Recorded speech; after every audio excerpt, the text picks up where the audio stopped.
Pravo samopouzdanje je sigurnost u sebe, u svoje psihičke snage, u svoje sposobnosti i u svoje znanje. Unutarnja samopouzdanje u stvari znači sigurnost, stabilnost, jednu izgrađenost, jel?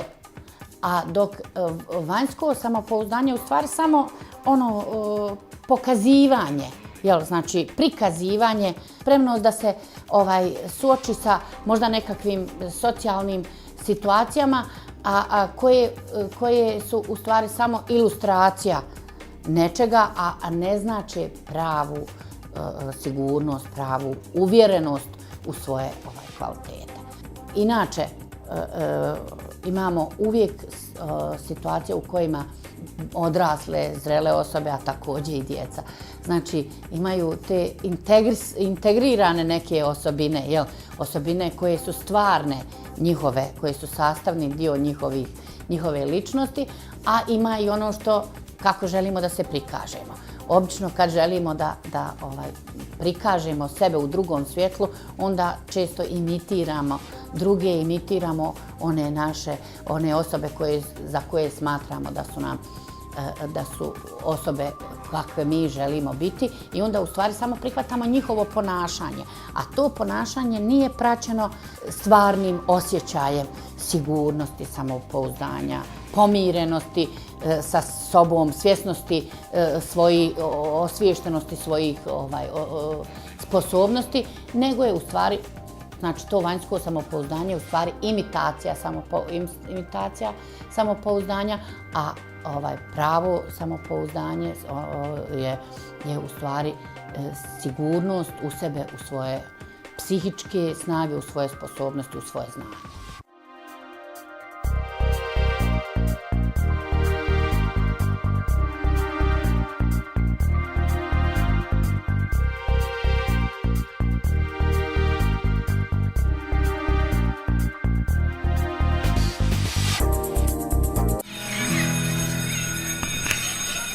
Organizacija za djecu i mlade Osmijeh za osmijeh iz Tuzle organizuje niz aktivnosti sa ciljem uključivanja što većeg broja mladih u djelovanje zajednice. Na zanimljiv i kreativan način ova organizacija promoviše vrijednosti poput tolerancije i demokracije. Dakle, mi krećemo od samoga dna, od same potrebe djece i mladih unutar zajednice i nakon toga kreiramo i aktivnosti i sadržaje za djecu i mlade.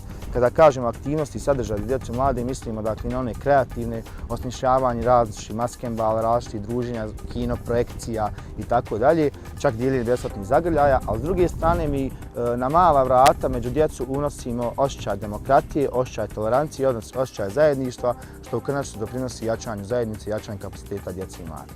Dijeljenje besplatnih zagrljaja je zanimljiva aktivnost kroz koju je ova organizacija nastojala obilježiti Dan dječjih prava. U ovu aktivnost uključena je i promocija ranije spomenutih vrijednosti, a nosi jednu vrlo jaku i zanimljivu poruku.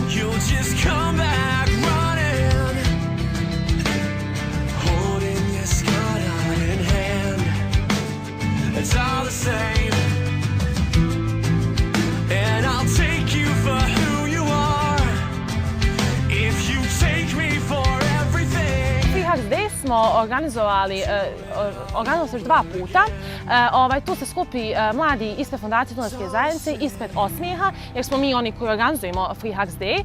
Onda se nađemo tu na trgu u Tuzli, skupimo se, imamo majice sa našim logom Osmijeh za osmijeh koji ima tu, i onda imamo natpise besplatnih zagrljaja, idemo kroz grad i besplatno dijelimo zagrljaje našim Tuzlacima. Naša poruka je to da je osmijeh ono što nas sve spaja, da možemo pričati svi totalno različitim jezicima, a da je osmijeh ono što nas sve ljude čini istima.